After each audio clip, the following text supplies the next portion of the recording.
Hello my dear RK simple classes में welcome. Let us today's class. भाई किसी ने क्या खूब कहा है, हार हो जाती है जब मान लिया जाता है। हार हो जाती है जब मान लिया जाता है और जीत तब होती है जब ठान लिया जाता है। तो आप भी जिंदगी में कुछ ठान लीजिए और कुछ करके दिखाइए। ओके? जब ठान लेंगे तो आप जीत जाएंगे और मान लेंगे तो हार जाएंगे। Let us start today's class. आज है 14 अप्रैल, अंबेडकर जयंती है। और अंबेडकर जी के बारे में कौन नहीं जानता, हर कोई जानते हैं। तो सबको अंबेडकर जयंती की बहुत बहुत बधाई। इनका जन्म जो है मध्य प्रदेश के महू में हुआ था और भारतीय संविधान के ये जनक कहे जाते हैं। भारतीय संविधान को बनाने में इनकी अहम भूमिका थी। प्रारूप समिति के अध्यक्ष थे एंड ये भारतीय संविधान के जनक माने जाते हैं। इनका योगदान बहुत ज़्यादा है भारतीय संविधान के बनाने में। तो आप सभी को इनकी जन्म जयंती की बहुत सारी बधाइयाँ। और let us start today's class. Food conclave 2023 का आयोजन तेलंगाना में किया जाएगा। एकदम इंपॉर्टेंट क्वेश्चन है, फूड कॉन्क्लेव, ठीक है, इसका आयोजन तेलंगाना में होगा। तेलंगाना जानते हैं भारत का 29वां राज्य बना है 2 जून 2014 को, जिसकी राजधानी है हैदराबाद, जो मूसी नदी के किनारे है। हैदराबाद और सिकंदराबाद को जुड़वा शहर कहा जाता है, ठीक है। यही तेलंगाना में ही आपका कोहिनूर हीरा मिला था, इसको भी आप जानते रहिएगा भाई, ठीक है।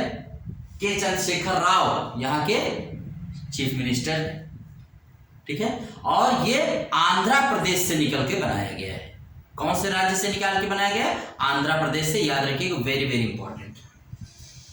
के कृतिवासन ये सीईओ और एमडी बनाए गए हैं टाटा कंसल्टेंसी सर्विसेज के। दिग्गज कंपनी है भारत की भाई टाटा कंसल्टेंसी सर्विसेज के सीईओ और एमडी बनाए गए हैं। कौन? के कृतिवासन, इनको भी याद रखिएगा। पीएम नाम, ये प्राइम मिनिस्टर नेशनल अप्रेंटिसशिप मेला, इसका आयोजन अभी आईटीआई कॉलेज उधमपुर जम्मू कश्मीर में किया गया। जम्मू कश्मीर आप जान रहे हैं, जम्मू कश्मीर की 2 राजधानियां हैं, एक श्रीनगर है और एक जम्मू है। और जम्मू के रियासी जिले में आपकी वैष्णो देवी माँ की मंदिर है। अभी जम्मू कश्मीर को 2019 में यूटी बना दिया गया है। जम्मू कश्मीर 2 राज्यों में बट गया है, एक का नाम लद्दाख है और एक का नाम जम्मू कश्मीर है। लद्दाख की राजधानी लेह है, ठीक है। और भारत में सबसे कम वर्षा लेह में होती है, ये जानते रहिएगा, सबसे कम वर्षा। और सबसे ज्यादा वर्षा मासिन राम में होती है। कहाँ है वो? मेघालय में। तो इसको आप फैक्ट जानते रहिए। लेह कौन से नदी के किनारे है? सिंधु नदी के किनारे है। ये भी इंपॉर्टेंट फैक्ट है, एकदम से इसको रिमेंबर कर लीजिएगा, ठीक है।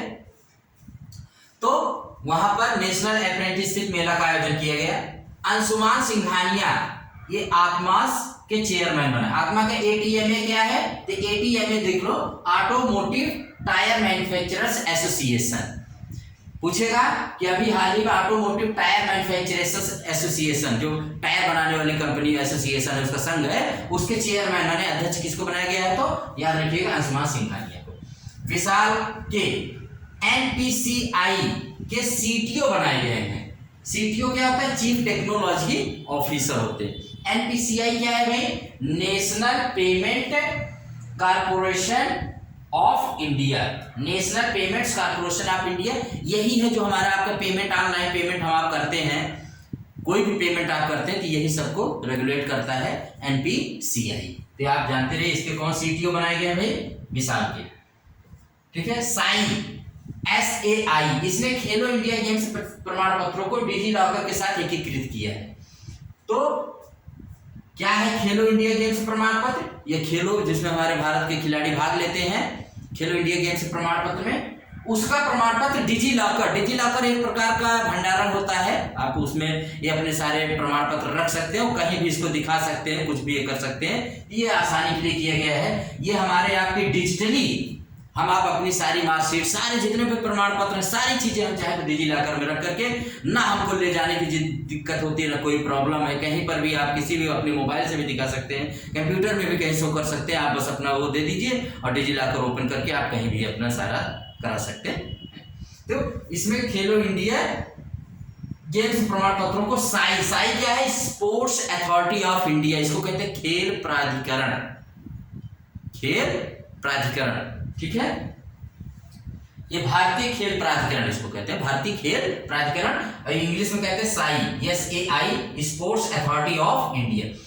इसकी स्थापना 1984 में की गई। इसका HQ जो है वो नई दिल्ली में है, ठीक है, जानते रहिएगा, उसको खूब पूछेगा। और भारत में खेल के मामले में सबसे बड़ा सर्वोच्च निकाय है, यानी पूरे खेल की, भारत में हर खेल की नहीं है, जैसे क्रिकेट के तो अलग हो जाते हैं वो सब, लेकिन कुल मिला के सारे खेल बॉडी अगर पूछा जाए भारत में, सारे खेल एक तरह से खेल को, पूरे खेल की सर्वोच्च संस्था कौन सी है, सर्वोच्च बॉडी कौन सी है? तो साई है।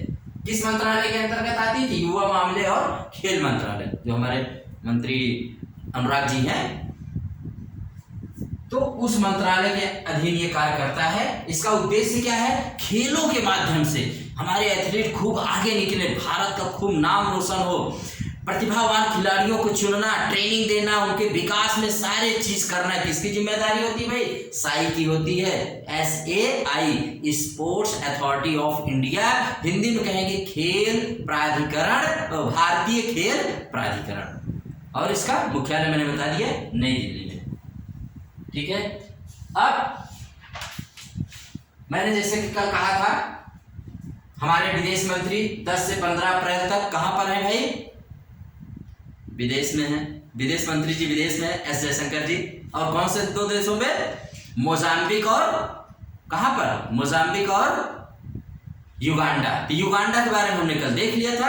आज हम एक दूसरे देश में जहां गए हैं उसका नाम है मोजाम्बिक। चलो भाई आज एक देश में फिर चलते हैं, कहां पर? मोजाम्बिक। तो लेट अस सी कहां है मोजाम्बिक। तो मैंने कल भी बताया था कि मोजाम्बिक और युगांडा दोनों अफ्रीकी देश हैं, साउथ अफ्रीका के ही देश हैं, जहां पर सबसे पहले मानव उत्पत्ति हुई थी। मानव की उत्पत्ति कौन से महाद्वीप में हुई? तो अफ्रीका महाद्वीप में हुई। लेकिन मानव सभ्यता का पालना किसको कहते हैं? एशिया महाद्वीप को कहते हैं। इसको भी याद रखिएगा, खूब क्वेश्चन आता है। एशिया महाद्वीप को क्या? मानव सभ्यता का पालना, यानी मानव कपड़ा वपड़ा पहनना, सभ्य कहां बना? एशिया महाद्वीप में। लेकिन मानव जानवर जैसा कहा था, पेड़ पर नंगे धुरंगे घूम रहा था, कहां पर? अफ्रीका में। लेकिन एशिया में आया तो सभ्य हो गया, सभ्यताएं जन्म लेने लगी। फिर आप पढ़ेंगे मिस्र की पिरामिड की, और सारी मिस्र के पिरामिड, और वो आपके मेसोपोटामिया, तमाम प्रकार की सभ्यताएं पाएंगे। आप सब कहां पाएंगे? ये सब आप एक तरह से एशिया महाद्वीप में पाएंगे, ठीक है। और उसके बाद आप चलते हैं मोजाम्बिक। अफ्रीका महाद्वीप एक ऐसा महाद्वीप है जिससे विषुवत रेखा, कर्क रेखा, मकर रेखा, तीनों रेखाएं एक साथ गुजरती हैं। ऐसा किसी महाद्वीप में नहीं है। ये भी क्वेश्चन पूछा जाता है कि अक्षांश और देशांतर और विषुवत तीनों रेखाएं किस महाद्वीप से गुजरती हैं भाई? तो अफ्रीका महाद्वीप से गुजरती है, ठीक है। अफ्रीका महाद्वीप के ऊपर भूमध्य सागर और नीचे उसके हिंद महासागर ही क्या भाग जाता है, उधर से अटलांटिक आ जाता है, ठीक। तो ये उसके पूर्वी तरफ हिंद महासागर है। आइए देखते हैं मोजाम्बिक। तो पहले इसका बॉर्डर देख लेते हैं हम लोग, इसके आरी बगल, इसके आसपास, इसके नेबरिंग कंट्रीज कौन कौन सी हैं, इसके आस पड़ोस, भाई पड़ोस इसका कैसा है। तो देखते हैं, इसके अगर ऊपर आप देखेंगे तो तंजानिया पाएंगे उत्तरी साइड में। दक्षिण में आएंगे तो इसके 2 देश पाएंगे, साउथ अफ्रीका और स्वाजीलैंड। देखो पहले इसका नाम स्वाजीलैंड था, लेकिन स्विट्जरलैंड ने विरोध किया कि देखिए लोगों को कंफ्यूजन हो जाता है स्वाजीलैंड स्विट्जरलैंड में, तो इसने अपना नाम भाई बदल लिया। अब स्वाजीलैंड क्या बन गया? इस्वातनी। याद रखिएगा, बहुत इंपॉर्टेंट क्वेश्चन है। अब स्वाजीलैंड क्या कहलाता है? इस्वातनी। इस्वातनी के नाम से आज जाना जाता है ये स्वाजीलैंड। ये इसके दक्षिण में 2 देश है, साउथ अफ्रीका और ये पश्चिम में अगर आप इसके देखेंगे तो पश्चिम में इसके मलावी और जाम्बिया, मलावी और जाम्बिया, ये पश्चिम क्या पश्चिमोत्तर में पाए जाते हैं दोनों देश। और एकदम पश्चिम में इसके पाया जाता है जिम्बाब्वे, जिम्बाब्वे एक देश है, जिम्बाब्वे पाया जाता है। और पूरब साइड में इसके कोई देश नहीं है, हिंद महासागर है, ठीक है, हिंद महासागर तटवर्ती। इसके थोड़ा सा पूरब साइड में आप देखेंगे तो एक देश पाएंगे मेडागास्कर, जो हिंद महासागर में स्थित है। और इस दोनों देशों के बीच में जो पानी की धारा है उसको मोजाम्बिक चैनल कहते हैं। उसके ठीक बाद कोमोरोस, मेडागास्कर, ये सब देश वहां पर छोटे छोटे द्वीपीय देश हैं जो वहां पर, मेडागास्कर तो बड़ा है लेकिन और वो छोटे देश हैं। तो ये इसके बॉर्डर हो गए उत्तर, दक्षिण, पूरब, पश्चिम। पूरब में इसके हिंद महासागर ही है और दक्षिण में मैंने चारों तरफ इसके बता दिया, ठीक है। अब मोजाम्बिक में कैपिटल क्या है भाई, तो मापुतो इसकी कैपिटल है, जो इसका सबसे बड़ा शहर भी है इस देश का। दूसरे इसकी कैपिटल जो है मेटिकल है, metical is the capital of Mozambique. यहाँ के जो प्रेसिडेंट है वो है Filipe Nyusi is the president of Mozambique. And prime minister is Adriano Maleiane is the prime minister of Mozambique. Understand, you well understand. ये इसके short में आपने इतना आपको जानना रहता है। कुछ इसकी और भी बातें बता देते हैं। मोजाम्बिक का जो फ्लैग है, झंडा ना, विश्व का एकमात्र ऐसा देश है जिसके झंडे में AK-47 राइफल बना हुआ है।